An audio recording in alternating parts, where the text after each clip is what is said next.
Right, welcome along to another edition of the United View. I'm Ben Pearce from at the Reds United. At Ben Speech is my private account. Also joining me today are our two regular panellists. A guy who loves the rant and loves getting his views heard, not just on here but on Twitter as well. He's not scared of an argument. I believe it's a Sunday and he's had about 7 already. Shaun's with us. Shaun, thank you for joining us again. Good evening to everybody. Thanks for having me. No problem at all. And he's back. The week before, he was echoing and stuttering left, right, and centre. And today we've tried to get him on camera, but we've struggled. Luckily enough, he's with us. Tom, welcome back, mate. Hi guys, good to be back.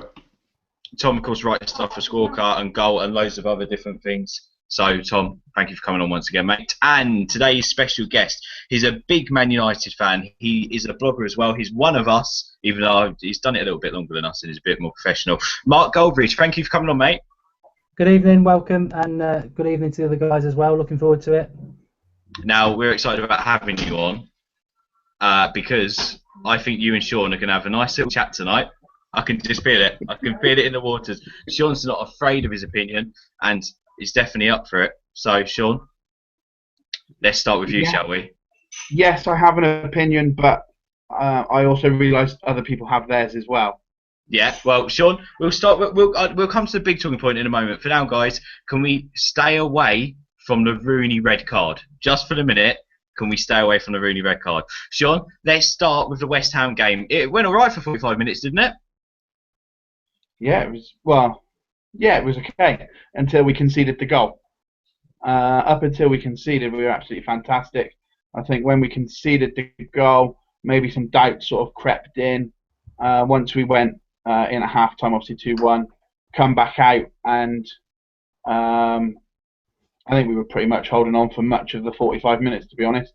Allardyce had obviously revved his team up to get at us, because obviously everybody knows once we concede a goal, our confidence drops. So the second half, I don't think we had as much attacking possibilities, opportunities, flair, or anything like that.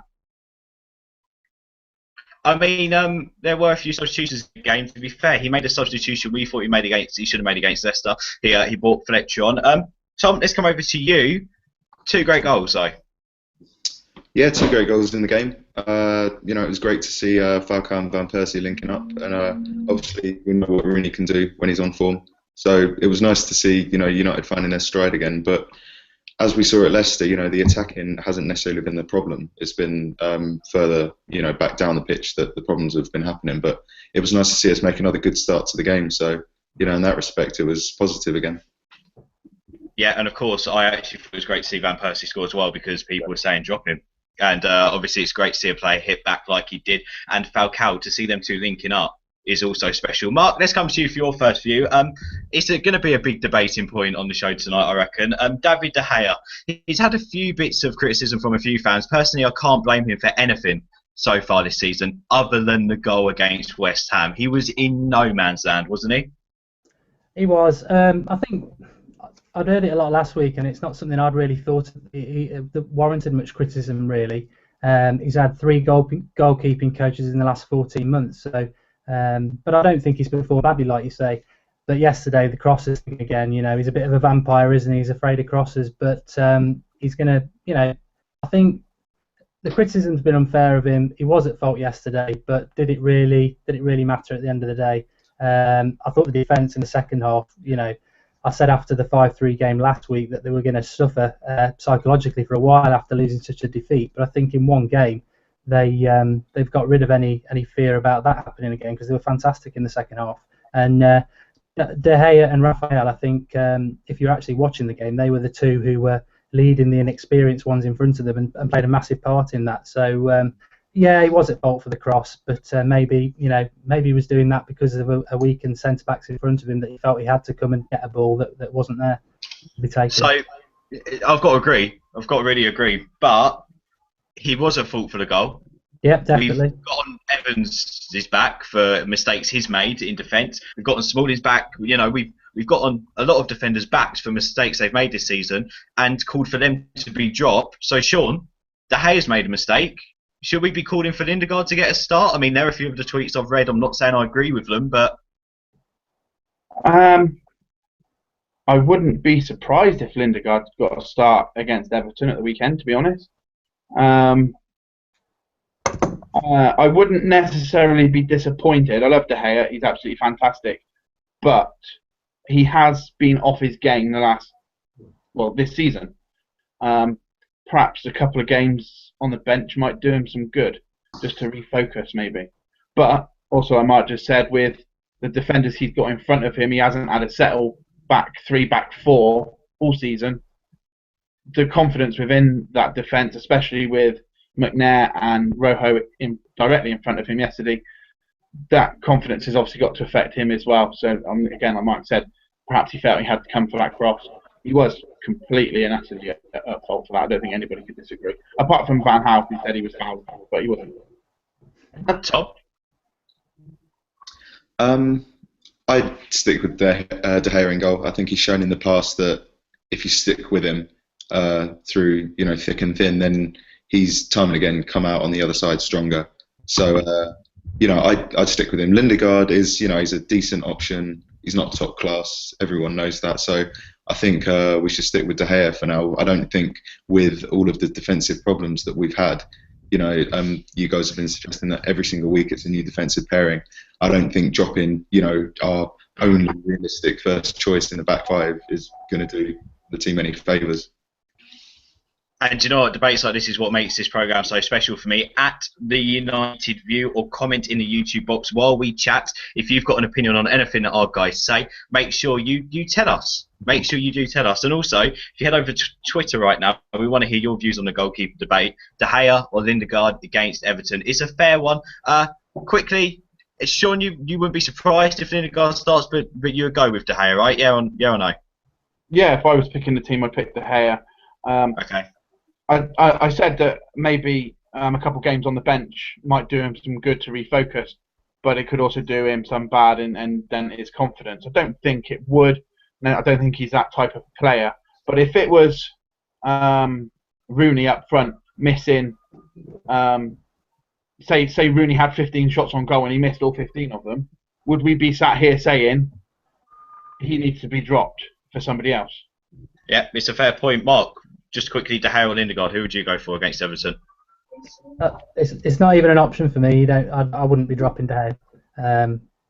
I don't think he's done enough to be dropped, and I don't really fancy Lindegaard much myself anyway. So no, I'd stick with De Gea definitely. Okay, fair enough. And of course, Tom, you've already said De Gea. So it was all good for a good 60 minutes or so. To be fair, though, Tom, when we came out for the second half, even before the Rooney red, we didn't really get started, did we? We didn't really start. But then again, West Ham, they finished the half strongly, so they're bound to start the second half strongly, weren't we? We can't really look into the first 10 minutes of the first half and say, well, we were going to play bad anyway. No, sure. I agree with you. I mean, West Ham showed against Liverpool, they've got class. I mean, they're, on form 1 week, off it the next, but every team in this division now has the quality to, cause you problems. Plenty of teams came to Old Trafford last season and outplayed us. So it's just one of those things. I mean, you can't expect to get anything, and especially if with the way United have been playing recently.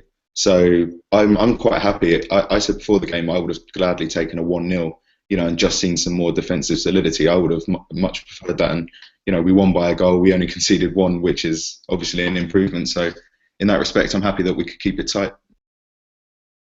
Yeah, no, spot on. And of course, I did say we'll come back to the Rooney red card. So skipping past that, Van Gaal takes off Falcao, brings on Fletcher. Definitely the right decision for me, no doubt about it. Shore it up, we're ahead. Let's stick tight. We'll come back to the man of the matches in just a moment. But Mark, that has to be the best victory we could have hoped for. We showed resilience, we showed composure.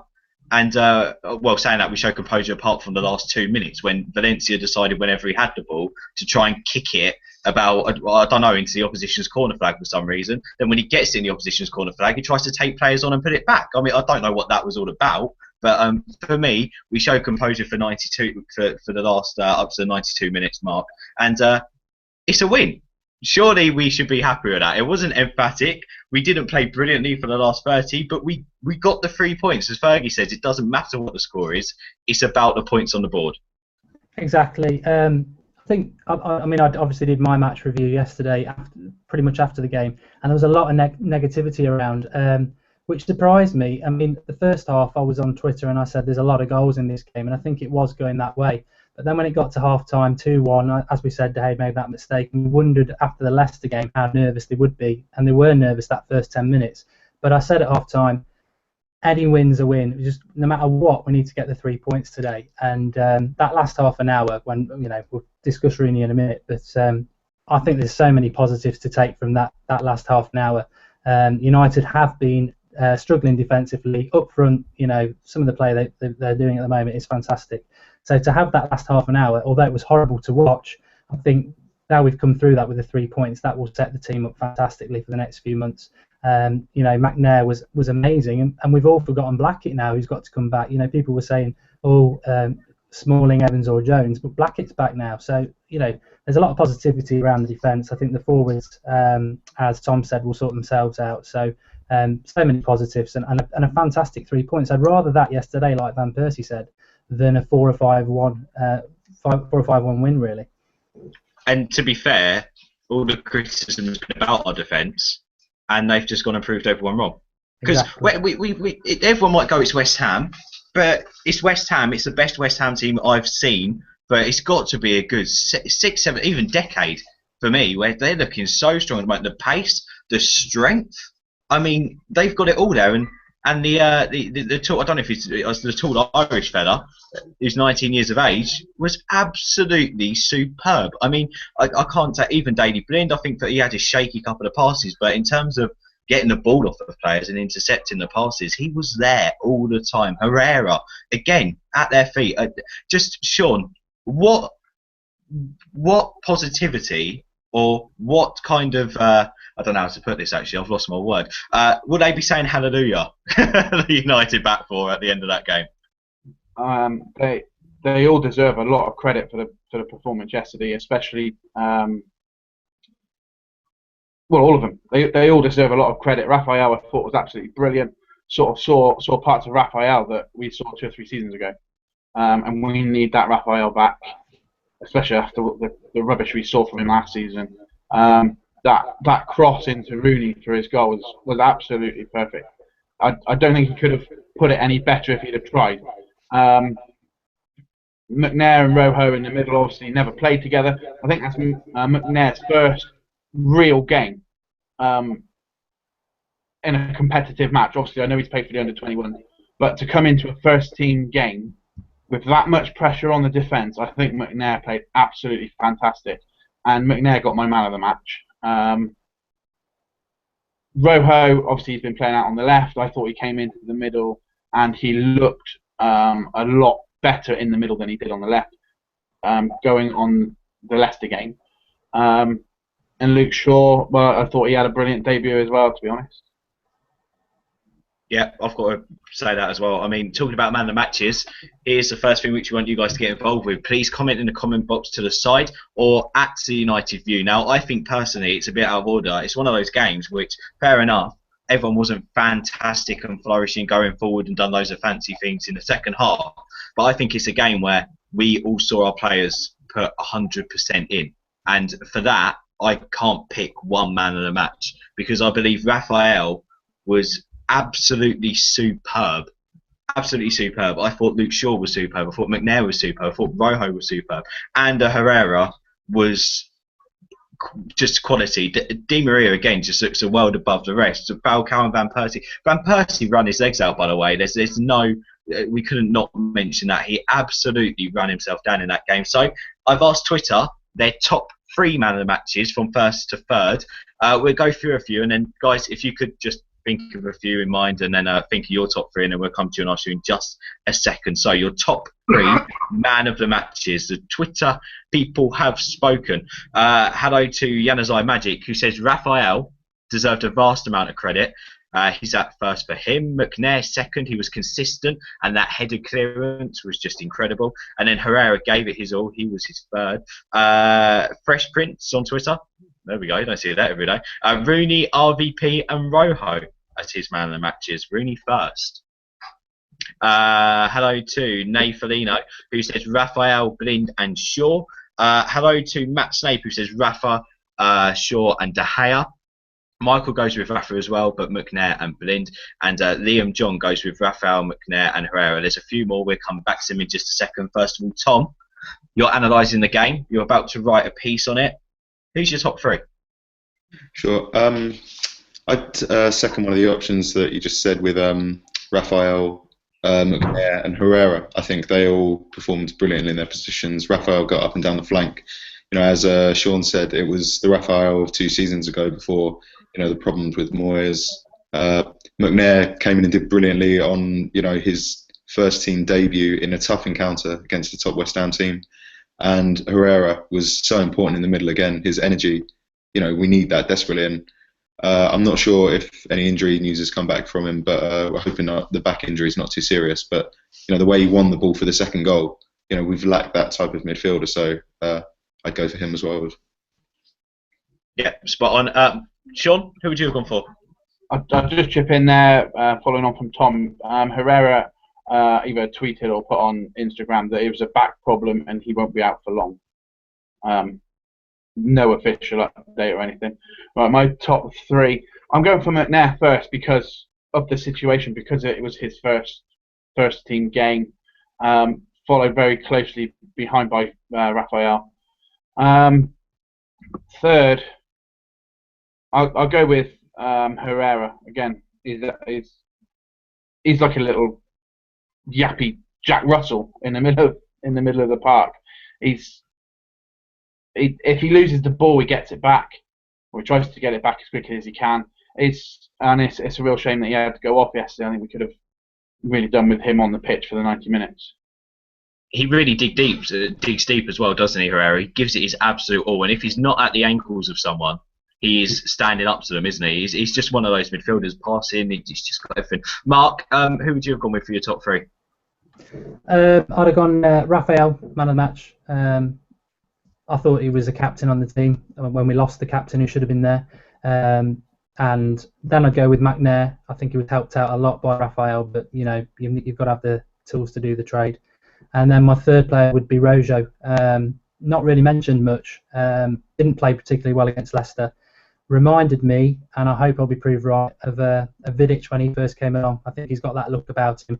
He goes to win every first ball, which United have missed massively since Vidic has left. And I know Vidic is having a nightmare at Inter, so we probably got rid at the right time. But Rojo was winning that first ball. So Herrera played really well, but I think because of his injury and the Rooney thing, you've got to go with the defenders for me. So, that would be my 3. Rafael, McNair and Rojo.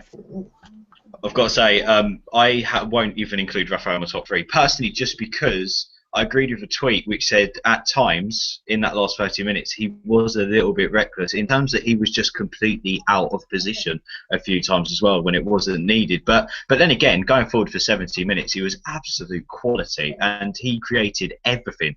Absolutely everything. He was sensational. And as you said, he was a leader as well when he went off. He really did lead that team. So it was a great performance nonetheless. But for me, my man of the match was Luke Shaw. I just thought he looked, fair enough, Rojo's played at left back this season, but Luke Shaw even looked a world above him playing there. And he's 19 years old making his debut as well. And McNair, fair enough, he's 19-year-old making his debut too. But Luke Shaw, just quality for me, just absolute quality, and the best is yet to come. Second, I'll go for McNair. Beautiful headed off the line, the clearance. And my third place will actually be Herrera.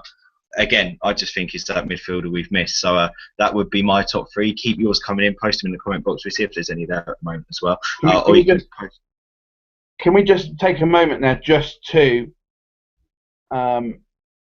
think about that clearance that McNair made off the line, that headed clearance? Not a lot has been made of it. If he hadn't have made that clearance, it would have been 2-2. Regardless, I don't care what anybody says. The guy was behind him, ready to knock it in the net. That was absolutely a fantastic header off the line. Yeah, not much has been made of it. I've only seen about 15,000 lines of it. It's absolutely everywhere over Twitter. But no. That's fans, isn't it? It's sort of... Yeah, and Phil Phil Neville's really bad analysis of his defending as well. That was great to watch too. Anyway, let's move on. But no, I've got to admit that header was just superb. And again, Rojo was great. Right, let's move on to a red card decision. Who should we get? Any volunteers to talk us through it? Mark, fancy it? Tom, fancy it? Shaun, do you fancy it? Then we'll let Tom go first. Then, Tom, what did you see? First of all, to be honest, I was a little bit like, really? But then I watched it again, Tom. Yeah, I'm inclined to agree with that. I mean, it was fairly ridiculous, but you know, I was actually on Saturday. I was actually at Chelsea. I was at Stamford Bridge reporting for goal, and at one point, Gary Cahill he got turned inside out by Agbonlahor, and Agbonlahor started to run through on goal, and Gary Cahill was sitting on the floor, and he just grabbed Agbonlahor's ankles and picked up a booking, and you know, plenty of people in the press office were laughing, but it was, you know, a cynical professional foul, and obviously Rooney's was far, you know, it was a ridiculous kick, but I'm inclined to agree with what Van Gaal said about it being a professional foul, and on another day I think it might have been a yellow card, but when you kick someone off the ball so blatantly, you know, you're always welcoming a red card. So I can see it from both points of view. I'm not going to absolutely castigate Rooney. It was stupid, but plenty of players do that every single week and will pick up a booking for their team.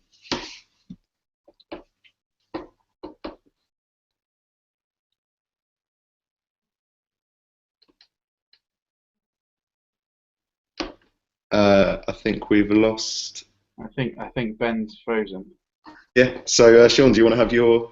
Yeah, I'll go on. When I was watching it, and I noticed it was exactly the same on Match of the Day last night. The camera angles weren't brilliant. You sort of saw Rooney take him out, and then the next camera angle that you seen the referee putting his red card back in his pocket, and I was like, my immediate tweet at the time was, "What?" with a question mark.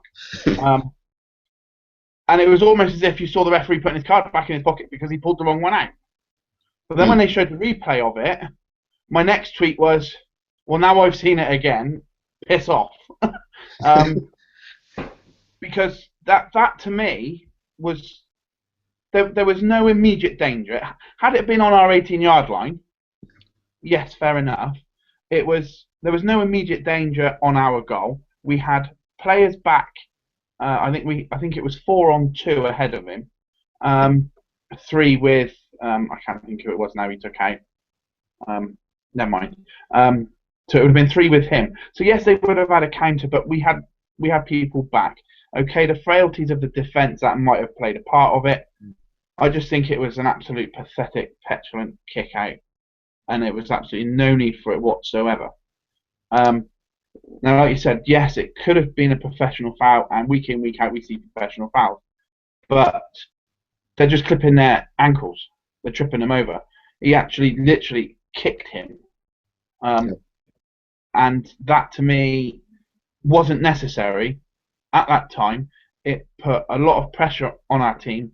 It could have lost us 2 points, even 3 points. Had West Ham gone on and scored another and made it 2-2, God knows what would have happened to us at the back. So it could have been a lot worse than it actually was. Yeah, watching from the Leicester, I expect from, you know, a captain, is it? No, that's hang on, we got a bit of echo. Yeah, go for it. Yeah, that was the other thing that sort of annoyed me with it, is because he was the captain. I know it doesn't really make an awful lot of difference, and I've seen there's been a lot of comparisons with Keno and Cantona, because I mean obviously they have their fair share of reds as well. I just don't know. I mean, I was having a bit of an argument before I came on here, and for some reason there seems to be a different mindset against real life and football. If I did that to you in the street, I would get arrested for assault. Now, Rooney has kicked out someone. Now, I understand there's the difference. But if my son goes to school tomorrow and is playing football and he kicks a kid in the waist, what happens? He's not just going to get a red card. I'm going to get called into the office and get a bollocking from the head teacher. Now, obviously, I know that Rooney's probably had a bollocking from Van Gaal, but it just, I don't know that. Yes, football isn't real life, but that, especially as he's captain, there has to be a certain extent of people looking up to him. Last week, he got booked for telling the referee exactly what he thought of him, which was fair enough. He was captain. He took the yellow card. This week, because of frustration, I think just before it, there was claims for a handball, which wasn't given. So there was frustration that hadn't been given, and he's picked himself up a red card, and he's now going to be missing for 3 games, one of which is Chelsea. Do we really need our captain missing for the Chelsea game? No.